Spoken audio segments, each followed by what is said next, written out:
Lagi hari ini 3 Januari 2016 pastinya ada terutamanya mereka yang adik-adik yang tinggal di negeri Johor, Kedah, Johor, Kedah, lepas tu Pantai di Timur. Pantai Timur, Terengganu dan Kelantan sedang orang kata menjalani hari pertama sesi persekolahan edisi 2016. Jadi banyak sebenarnya ragamnya dan kita nak kongsikan juga di sini apa yang kepada ibu yang buat pertama kali menghantar anak dia tahun 1. Jadi apa yang mereka boleh lakukan dan apa yang mereka boleh tidak lakukan untuk memanjakan the do's and the don'ts lah kan. Tapi sebenarnya keterujaan dan keseronokan itu bukan sahaja dirasai oleh anak-anak, bahkan oleh ibu bapa juga.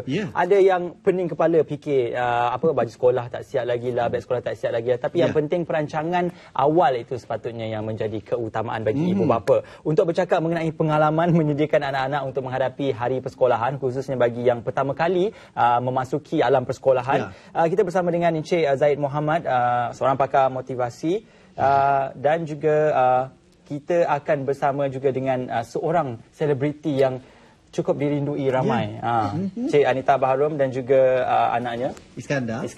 Okey, tapi sebelum itu kita nak saksikan Vox Spot tentang komen ibu bapa atau orang ramai tentang hari pertama sesi persekolahan 2016 ni. My youngest one is standard 6. My second one is form 3. So kita memang dah buat persiapan lebih awal lah. Baju sekolah kalau dia ada yang dah fitting, so saya ada banyak baju sekolah kita pakai balik. Pada buku kita ada belanja sikit lah untuk buku. Selain daripada itu, everything that we can use back, we use back lah. So we can cuba berkhidmat untuk persiapan untuk 2016. Kita beli barang-barang keperluan dia lah untuk bagi baju, pakaian, seluar, kasut. Saya tengok macam baju-baju baru yang dia tak pakai juga, yang barang seluar yang dia kan kita beli lebih. Kan macam kedua, tiga besar. Yang dia tak pakai tu bukan buat kedua depan lah. Dia boleh terlibat lagi. Hari ini kita lihat negara bermara ke arah negara berpendapatan tinggi.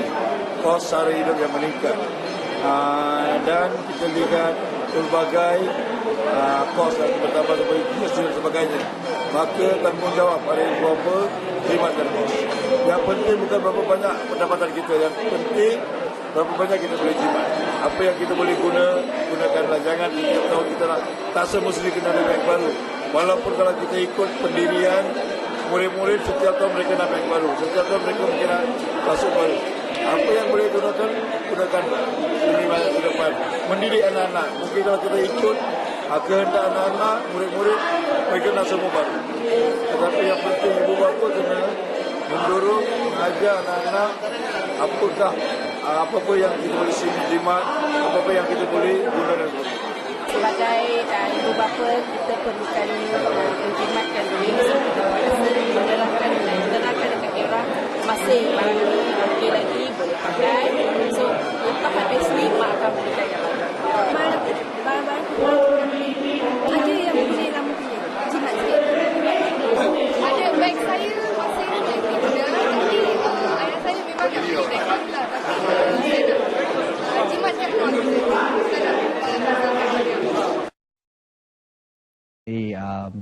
Hari pertama sesi persekolahan, bagaimana ibu bapa menyediakan anaknya untuk jelajah dunia persekolahan. Itu pengalaman yang menarik lah. Semua orang mengalami pengalaman tu. Dulu macam mana? Nangis ke? Saya tak nangis. Saya berjiwa kental dan berjiwa wajar. Saya mengaku saya nangis. Saya nangis sampai ayah terpaksa datang. Tak boleh bayangkan Ali untuk menyelamatkan saya. Tapi tak apa, itu kenangan. Setiap orang ada kisahnya sendiri. Kita mula dengan Cik Zaid dulu ya. Okey, Cik Zaid dari smartparent.com. Okey, boleh kongsikan. Kadang-kadang kita tengok keterujaan ni, anak pertama ni nak masuk darjah 1, segalanya diberikan. Perlu atau tidak tu? Okey, bismillahirrahmanirrahim. Assalamualaikum warahmatullahi taala wabarakatuh. Selamat pagi semua. Saya tak menangis dulu masa sekolah. Saya excited pergi sekolah. Sebenarnya dia bergantung kepada cara kita parents lah menyediakan anak-anak. Anak-anak dia ada persepsi tersendiri tentang sekolah. Kalau kita besarkan mereka dengan positif, dengan mengatakan sekolah tu seronok, dia akan rasa excited pergi sekolah. Tetapi ada setengah tu dia takutkan anak, dia takutkan anak dengan guru, dengan guru besar, cikgu garam. Yes, dia kata cikgu garam. Kalau degil nanti kena marah. Jadi anak takut. Itu yang macam lihat sikit nak pergi sekolah tu, dia tengok sekolah pun dia dah berdebar, dia takut. Ini bergantung kepada cara kita menyediakan mereka lah. Dan ada banyak cara sebenarnya. Ada, kalau kita ada masa, saya ada 4-5 cara bagaimana kita boleh sediakan anak-anak supaya dia jadi persekolahan tu satu pengalaman yang positif, yang seronok. Puan Anita, 3 orang anak. Yang pertama dah memulakan persekolahan. Dah. Yang adik Iskandar kita ni baru nak masuk 5 tahun. pra persekolahan. Baru first time. Baru pertama kali. Okey, jadi pengalaman je lah sebagai ibu bapa. Berkongsi pengalaman sama dengan ibu bapa di luar sana. Tetapi untuk anda sendiri membagi masa anda juga berkejaya dan juga terpaksa menguruskan anak-anak, bagaimana pengalaman itu?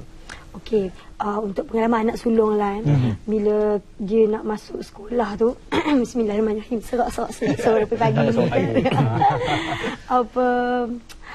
Membahagikan masa lah untuk kalau macam anak sulung tu lain cerita lah, sebab dia seorang, kita fokus dekat dia kan. Tapi bila anak 3 ni dia celaru sikit lah. Macam kakak yang sulung tu darjah 3 tu dia dah pandai-pandai buat diri dah, tak ada masalah dah, dia dah pandai, dia dekat kakak sangat. Jadi yang Iskandar ni kita kena fokus lebih kat dia. Sebab dulu memang kalau macam kakak dia kita hantar daripada play school daripada 3 tahun. So bila dia masuk darjah 1 dia tak ada masalah. Dia sangat tak ada hal dengan teacher-teacher. Tapi bila Iskandar ni dia sangat manja, anak mak lah kata, anak mami. So yang ni nak kena layan. Tengok contoh macam sekarang ni kan. Tada! Bawa juga botol susu tu. Macam mana tu kalau masuk sekolah tu bekalan tu macam mana? Itulah sebab teacher dia dah cakap tak boleh susu, tak boleh pakai diapers kan. So good luck Iskandar. Boleh. Dia dah malu awak ni dah. Macam manalah besok. Lusa-lusa. Dengar sikit suara Iskandar ni. Nama siapa Iskandar? Umur berapa? Dah ada 5 tahun 5 tahun. Okey, tak apa. Kita bagi Dada bertenang dulu. Dia penyegan orangnya. Anak mak. Anak mami. Jadi kalau kita tengok apabila tiba musim persekolahan baru, ibu bapa selalunya lebih menyediakan anak-anak dari ibu bapa tu sendiri. Ya, betul. Jadi apa sebenarnya ibu bapa perlu buat? Kerana kebanyakan ibu bapa dia cuma tahu okey anak-anak punya kelengkapan semua ready. Tapi dia sendiri tu macam mana dia nak menyediakan dirinya? Okey, itu pemerhatian yang sangat baiklah.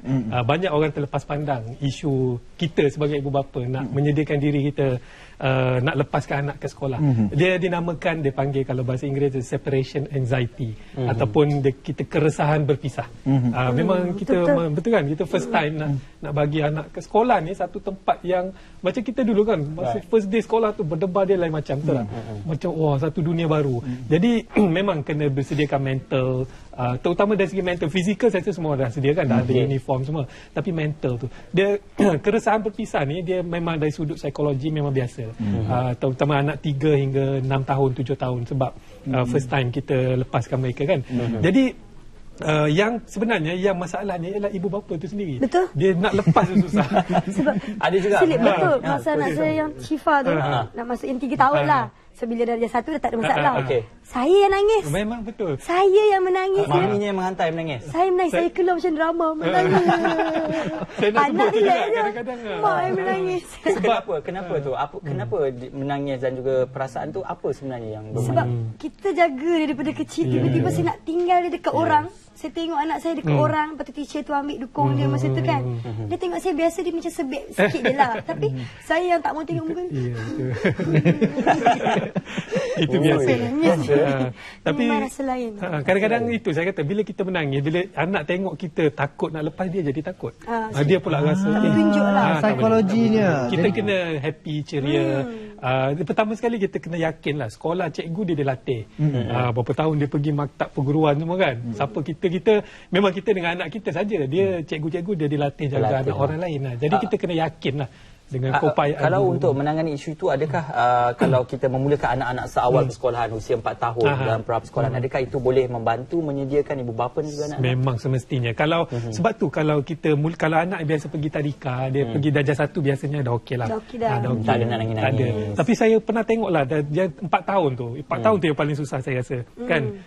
sampai ada ibu bapa tunggu sampai tengah hari duduk tepi kelas nak pastikan anak-anak terjaga. Itu sebenarnya lebih memburukkan keadaan sebab dia akan membebankan guru. Guru tak suka kalau ibu bapa duduk kat tepi, kat tu dia tak suka, dia tak boleh buat kerja dia. Jadi kita bagi kat jadi kiranya sifat dengan izin overprotective ni kita kena longgarkan. Memang kena longgarkan sebab dia dah memasuki fasa kedua dalam hidup dia. Fasa pertama dengan kita banyak bermain fizikal, kita jaga dia, kita mandikan dia semua kan. Fasa kedua adalah dia bermula 4 hingga 7 tahun. Sebenarnya 4 hingga 12 tahun. Fasa dia membina diri dia sendiri. Betul. Dia bina disiplin, dengar kata, ikut arahan. Lebih disiplin. Lebih berdikari. Macam Anita sendiri kan, anak-anak ni dia memang orang kata petah dan sebagainya kan. Jadi apabila dia balik sekolah tu kan, mami, ibu, cikgu marah. Macam mana pertama kali bila dengar kena anak kena tegur tu. Ada ibu bapa yang tak boleh tu. Esok tu datang sekolah. Macam mana tu? Saya bukan jenis macam tu. Saya bukan yang kaki komplain sikit-sikit call teacher. Saya bukan macam tu. Tetapi kalau anak saya cerita, saya mendengar. Tapi saya jenis tengok psikologi lah. Saya tengok cara jalan cerita dia macam mana. Kalau jalan cerita tu kadang budak ni dia tahu bagi tahu betul dia je. Orang pukul. Tapi sebenarnya salah dia ke? Kadang teacher menegur. Sampai sekarang yang sekolah ni pun, yang dah year 3 ni pun, kadang dia bercerita, kita dengar. Kalau kita rasa, saya ulang balik apa dia tanya. Kita tanya balik jalan cerita sebetul-betulnya. Kalau betul-betul rasa macam teacher tu salah, saya akan call teacher. Saya tanya, teacher, kalau masa di kindergarten tu saya tanya, apa cerita dia? Dengar kata ada kena cubit sikit. Kenapa? Saya tanya elok-elok. Kalau teacher tanya, okey. Kalau teacher dia explain dengan betul, okey, tak ada masalah. Cuma jangan over lah. Budak lagi. Tapi kalau macam dah sekolah dah besar sekarang ni, bila dia cerita, saya cakap, asal Syifa gatal-gatal sangat nak keluar kelas? Tak payahlah sibuk-sibuk. Syifa duduk kelas, belajar je. Tak payah nak ikut kawan ke apa ke. Dengar penjelasan kedua-dua pihak. Kita dengar, kena dengar. Jangan emosional sangat. Terus melulu lah. Okey, Encik Zahid, kalau kita cerita pembelajaran ni adalah proses yang berterusan. Bukan saja di sekolah, berhenti di sekolah, habis sekolah itu saja. Tetapi tanggungjawab ibu bapa juga untuk mendidik anak-anak dengan kemahiran membaca, menulis, mengira dan juga kemahiran bersosial. Dari segi persediaannya itu bagaimana untuk ibu bapa? Okey. Saya suka ayat tu lah, kita belajar untuk hidup untuk belajar. Bukannya untuk penilaian UPSR, SPM saja, bukan. Itu hanyalah sikit sajalah. Tapi yang penting belajar untuk melatih. Macam disebut tadilah. Jadi proses pembelajaran itu sebenarnya bermula awal lagi. Macam besar-besar ni, terutama bila dia dah pandai bermain, sepatutnya kita galakkan mereka berkawan, bermain. Sebab tu kita pergi play school. Kalau tak pergi play school pun petang-petang paksa mereka keluar rumah supaya mereka belajar tentang kehidupan, belajar bergaduh sikit, belajar jatuh, menangis, semua tu melatih mereka supaya bila mereka ke sekolah, kemahiran bersosial tu ada. Okey. Sebut mengenai kemahiran bersosial. Sekarang ini kita tengok trend masa kini, ibu bapa membelikan gadget untuk anak-anak. Jadi pandangan. Itu gadget ni nak kata dia bergantung pada kita. Kalau jadi gadget ni boleh jadi musuh atau kawan. Kalau berlebihan apa-apa mula berlebihan diberi, dia akan jadi musuh. Dia akan merompak masa kanak-kanak bersosial, jadi one to one. Jadi bagi saya rugi sebab dulu masa kita kecil-kecil gadget ada. Masa kita kecil-kecil kita dapat main macam-macam permainan kan. Yang tu yang mematangkan kita tau. 7 kasut, guli, galah panjang, Allah bestnya. Tapi saya tengok anak saya dengan gadget je, kadang-kadang saya rasa amat merugikan. Saya rasa sayangnya main benda ni je menghadap. Saya akan bagi kalau untuk belajar. Game pun bagi jugalah. Iskandar ada iPad tak, Iskandar? Ada? Tak ada? Ada tak? Mami bagi tak? Ada kan? Tapi pecah kan? Dah ada bagi pecah. Kuat sangat main sampai pecah. Okey, Encik Zahid, itu berkenaan apa yang disumbangkan oleh ibu bapa kepada anak-anak untuk memastikan pembesaran dan pembelajaran mereka. Untuk pihak sekolah sendiri, bagaimana memastikan untuk para pelajar ini kemahiran-kemahiran yang perlu dikuasai itu dilengkapkan secukupnya? Okey, peranan pihak sekolah sangat banyaklah, kita tak nafikan. Terutama sekolah zaman sekarang, saya rasa Kementerian Pendidikan telah bagi sedikit kelonggaran kepada sekolah untuk melihat keadaan murid-murid masing-masing. Ada sekolah bandar, sekolah luar bandar. Jadi mereka perlu bijak dalam membawa program yang sesuai dengan murid mereka. Sekarang pun dah ada DLP, Dual Language Program. Ada sekolah yang pilih buat bahasa Inggeris, ada yang BM. Saya rasa itu terbaiklah, bagi pilihan adalah perkara yang terbaik. Jangan kita paksa mereka buat satu bahasa yang mereka tak selesa kan. Yang kedua, saya rasa dari segi sekolah ni, saya nampak sekarang sekolah banyak tekan akademik sangat. Dia KPI dia tu diukur dari segi peperiksaan. Jadi maka banyaklah kita tengok program yang menekan kanak-kanak semata-mata dari segi peperiksaan. Tapi sedangkan saya banyak berkecimpung dalam bidang corporate juga. Saya tengok orang yang berjaya tak semestinya yang straight A's ni.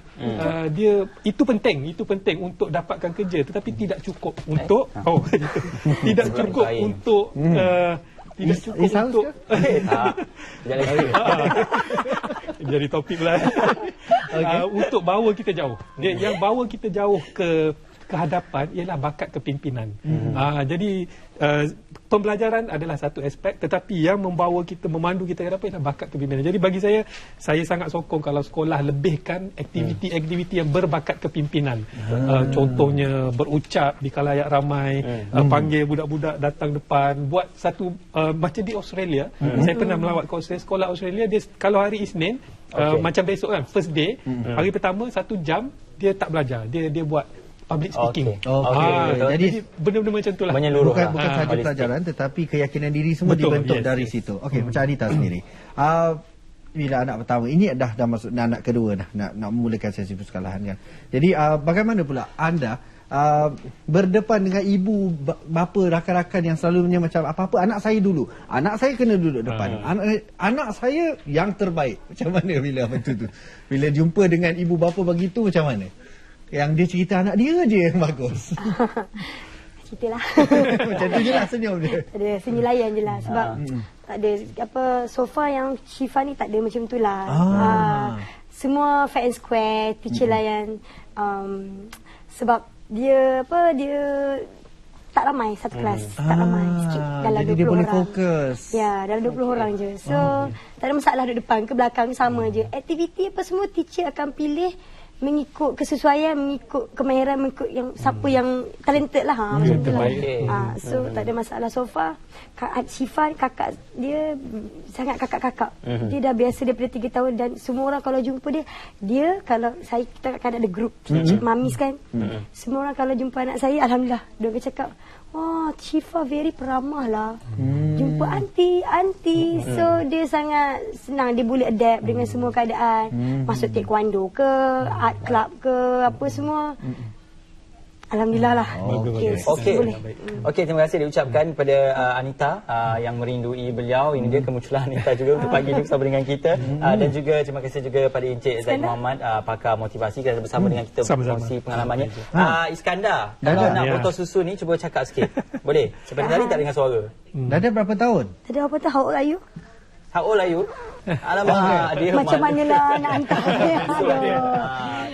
dia belum cas bateri tu. Dia jumpa kawan nanti. Betul. Selalu orang cakap dah jumpa kawan baru dia okey. Ini betul-betul fresh lah ni.